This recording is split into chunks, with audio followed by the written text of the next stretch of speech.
Hello' friends, আজি মই আকৌ আপোনালোকলৈ জ্যামিতিৰ কেইটামান ইম্পৰ্টেণ্ট MCQ লৈ আহিছোঁ।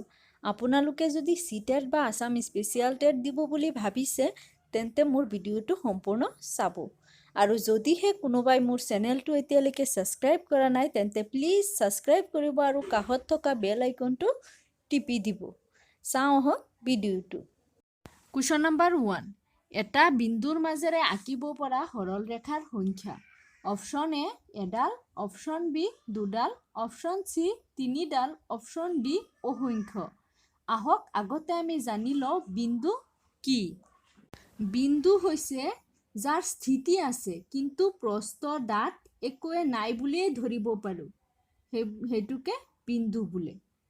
আৰু সৰল ৰেখা হৈছে যিবোৰ ৰেখাৰ এটা নিৰ্দিষ্ট দিশ আছে, এটা নিৰ্দিষ্ট দিশত গতি কৰে, সেইবোৰে সৰল ৰেখা। আমি এটা বিন্দুৰ মাজেৰে অসংখ্য সৰল ৰেখা টানিব পাৰোঁ। শুদ্ধ উত্তৰটো হ'ব অপশ্যন নম্বৰ ডি, অসংখ্য। কুৱেশ্যন নম্বৰ 2, দুটা নিৰ্দিষ্ট বিন্দুৰ মাজেৰে আঁকিব পৰা সৰল ৰেখাৰ সংখ্যা। অপশ্যন এ এডাল, অপশ্যন বি দুডাল, অপশ্যন চি তিনিডাল, অপশ্যন ডি অসংখ্য। দুটা নিৰ্দিষ্ট বিন্দুৰ মাজেৰে এডালহে সৰল ৰেখা আঁকিব পাৰোঁ। শুদ্ধ উত্তৰটো হ'ল অপশ্যন এ এডাল। কুৱেশ্যন নম্বৰ 3, এটা ত্ৰিভুজৰ শীৰ্ষবিন্দুৰ সংখ্যা। অপশ্যন এ এটা, অপশ্যন বি দুটা, অপশ্যন চি তিনিটা, অপশ্যন ডি চাৰিটা। ত্ৰিভুজ হৈছে তিনিটা বাহুৰে আগুৰা বন্ধ চিত্ৰ। ত্ৰিভুজৰ শীৰ্ষবিন্দুৰ সংখ্যা তিনিটা। শুদ্ধ উত্তৰটো হ'ব option number C 3। Question number 4, এটা ত্ৰিভুজৰ তিনিটা কোণৰ সমষ্টি। Option A 90 degree, option B 180 degree, option C 200 degree, option D 360 degree. ত্ৰিভুজৰ তিনিটা কোণৰ সমষ্টি হ'ল 180 ডিগ্ৰী। শুদ্ধ উত্তৰটো option number B 180 degree. Question number 5, এটা সুষম বহুভুজৰ তিনিটা বাহু থাকিলে তাক কোৱা হয়। অপশ্যন এ বিষমবাহু ত্ৰিভুজ, অপশ্যন বি সমবাহু ত্ৰিভুজ, অপশ্যন চি সমদ্বিবাহু ত্ৰিভুজ, অপশ্যন ডি সমকোণী ত্ৰিভুজ। যদি এটা বহুভুজৰ তিনিটা বাহু সমান থাকে তেতিয়া সেই ত্ৰিভুজটোক সমবাহু ত্ৰিভুজ হয়। শুদ্ধ উত্তৰটো হ'ব অপশ্যন বি সমবাহু ত্ৰিভুজ।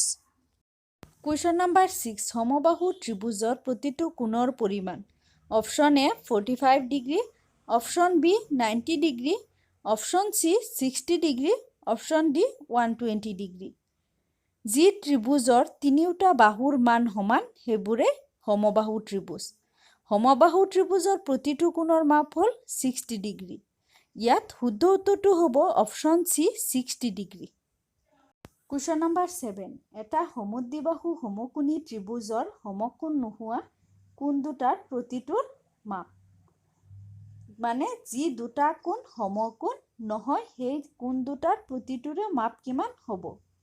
সমদ্বিবাহু ত্ৰিভুজ বুলি ক'লে আমি বুজি পাওঁ যদি বাহু দুটা সমান হয়, আৰু সমকোণী ত্ৰিভুজ হৈছে এটা কোণ 90 ডিগ্ৰী হ'ব। যদি আমাৰ এটা কোণ 90 ডিগ্ৰী হয় তেন্তে বাকী কোণ দুটা 45 ডিগ্ৰীকে হ'ব। শুদ্ধ উত্তৰটো হ'ব option number D 45 degree. Question number 8, চাৰিটা বাহু বিশিষ্ট এটা সুষম বহুভুজৰ নাম হ'ল। অপশ্যন এ আয়ত, অপশ্যন বি বৰ্গ, অপশ্যন চি সমান্তৰিক, অপশ্যন ডি ৰম্বছ। যদি এটা বহুভুজৰ চাৰিটা বাহু সমান হয় তেতিয়াহ'লে আমি তাক বৰ্গ বুলি কওঁ। শুদ্ধ উত্তৰটো হ'ব অপশ্যন বি বৰ্গ। কুৱেশ্যন নম্বৰ 9, এটা চতুৰ্ভুজৰ চাৰিওটা কোণৰ যোগফল। Option A 90 degree, option B 180 degree, option C 270 degree, option D 360 degree. শুদ্ধ উত্তৰটো হ'ব option D 360 degree. Question number 10, এটা সমকোণী ত্ৰিভুজৰ অতিভুজৰ বিপৰীতে থকা কোণটো। অপশ্যন এ সূক্ষ্ম কোণ, অপশ্যন বি স্থূল কোণ, অপশ্যন চি সমকোণ, অপশ্যন ডি ওপৰৰ এটাও নহয়। এটা সমকোণী ত্ৰিভুজৰ অতিভুজৰ বিপৰীত থকা কোণটো হ'ব সমকোণ। শুদ্ধ উত্তৰটো অপশ্যন চি সমকোণ। এইখিনি আছিল এইটো ভিডিঅ'ত। যদি আপোনালোকে ভিডিঅ'টো চাই ভাল পাইছে তেন্তে লাইক শ্বেয়াৰ কৰিব আৰু মোৰ চেনেলটো ছাবস্ক্ৰাইব কৰি থ'ব। ধন্যবাদ।